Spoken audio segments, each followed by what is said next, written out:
Hello दोस्तों, welcome back to my YouTube channel RG class new Barauni में आप लोगों का स्वागत है। दोस्तों, कल मैंने आप लोगों को विटामिन से संबंधित प्रश्न बताए थे और उसका टॉपिक मैंने क्लियर करवाया था आप लोगों को। आज फिर से एक नया टॉपिक है मानव में होने वाले रोग। आप लोग प्रीवियस ईयर अगर देखते होंगे, किसी भी एग्ज़ाम का क्वेश्चन बैंक अगर आप देखते हैं तो उसमें आपको कहीं ना कहीं मानव में होने वाले रोग के बारे में प्रश्न मिलेंगे। तो चलिए आइए हम लोग पढ़ते हैं मानव में होने वाले रोग। तो मानव में होने वाले रोग, तो मानव में रोग कैसे होते हैं दोस्तों? मानव में रोग संतुलित आहार नहीं लेने से होते हैं। संतुलित आहार लेने से मानव में रोग, संतुलित आहार सही ढंग से नहीं लेने पर मानव में रोग होता है। और अगर हम अपने शरीर को फिट रखते हैं, रोज योगा करते हैं, थोड़ा ही आधा घंटा ही अपने शरीर में देते हैं, तो हम हेल्दी रहेंगे और हमें रोगों की समस्या नहीं होगी। तो आइए हम लोग पढ़ते हैं रोग। और रोग विभिन्न प्रकार जीवाणु, विषाणु, बैक्टीरिया, परजीवी, अनुवांशिक रोग होते हैं। उन्हीं सब रोगों को हम लोग आज समझते हैं। और मैंने आप लोगों को बोला था कि एक कॉपी आप लोग बना लीजिएगा इस टॉपिक का, लिखते जाइएगा सभी को टॉपिक बाय टॉपिक, ताकि आपका एग्जाम का जब 15 से 20 दिन बचे तो आप सिर्फ रिवीजन कीजिएगा।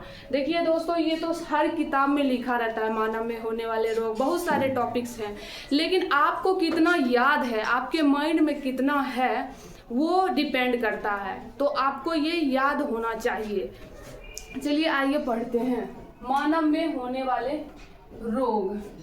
तो मानव में होने वाले रोग जीवाणु, बैक्टीरिया। जीवाणु इंग्लिश में बैक्टीरिया बोला जाता है, आपको डायरेक्ट बैक्टीरिया भी दे देगा जीवाणु। जीवाणु में होने वाले रोग कौन कौन से हैं?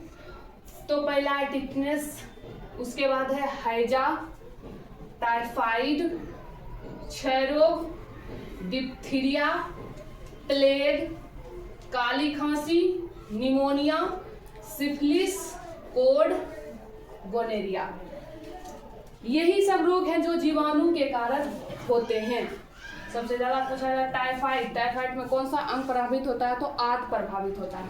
तो टाइफाइड पूछा गया है, हैजा पूछा गया है, क्षय रोग पूछा गया है, निमोनिया पूछा गया और सिफिलिस अब पूछा जाता है। सिफिलिस किसके कारण होता है? तो जीवाणु के कारण सिफिलिस रोग होता है। आगे हम लोग चर्चा करेंगे विषाणु पे। विषाणु यानी वायरस। या तो आपको हिंदी में भी वायरस लिख देगा, या तो ऐसे ही बोलेगा वायरस से होने वाले रोग निम्नलिखित में कौन से हैं।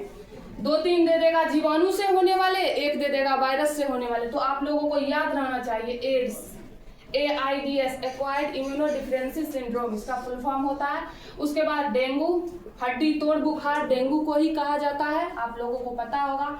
उसके बाद है पोलियो, इन्फ्लुएंजा, चेचक जो होता है वो वेरिओला वायरस के कारण होता है। चेचक जो होता है वो वेरिओला, याद रखिएगा दोस्तों, चेचक होता है वेरिओला के कारण। और छोटी माता होता है वेरिसेला के कारण।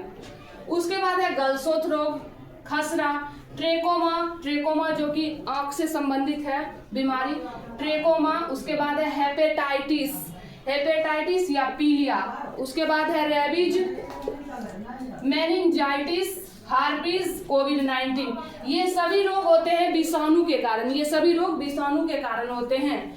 उसके बाद दोस्तों हम लोग देखते हैं परजीवी यानी प्रोटोजोआ।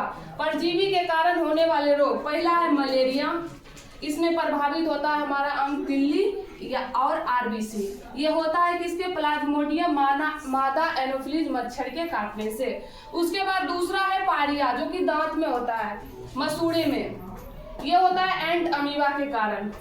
तीसरा है सोने की बीमारी में हमारा मस्तिष्क, और इसको ये ट्रिप्नेसोमा या सीसी मक्खी के द्वारा होता है। उसके बाद है पेचिस होता है, इसमें आंत प्रभावित होता है और ये एंट अमीबा के कारण होता है। उसके बाद है काला जार, जिसमें अस्थि मज्जा प्रभावित होता है और ये लिस्मेनिया या बालू मक्खी के कारण होता है। चलिए आगे हम लोग देखते हैं फफूंद यानी फंगस। फफूंद से होने वाले रोग।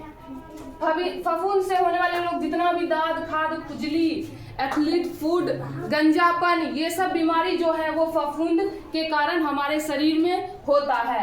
उसके बाद है आनुवांशिक जेनेटिक्स आनुवांशिक रोग में सबसे हाईलाइटेड जो पूछा जाता है वो वर्णांधता कलर ब्लाइंडनेस वर्ण अंधता। इसमें क्या होता है लाल और हरे रंगों की पहचान में प्रॉब्लम हो जाती है। उसके बाद है दूसरा हीमोफीलिया में क्या होता है रक्त का थक्का नहीं बनता है। इसमें हीमोफीलिया में रक्त का थक्का नहीं बनता है। उसके बाद है टर्नर सिंड्रोम स्त्री में 45 गुणसूत्र हो जाते हैं। उसके बाद है क्लीनेफेल्टर सिंड्रोम पुरुष में 47 गुणसूत्र हो जाते हैं। फिर है डाउन सिंड्रोम है इसमें मंद बुद्धि हो जाती। पटाउ सिंड्रोम में ओठ फट जाते हैं। पटाउ सिंड्रोम में क्या होते हैं ओठ फट जाते हैं। दोस्तों ये सभी थे मानव में होने वाले रोग।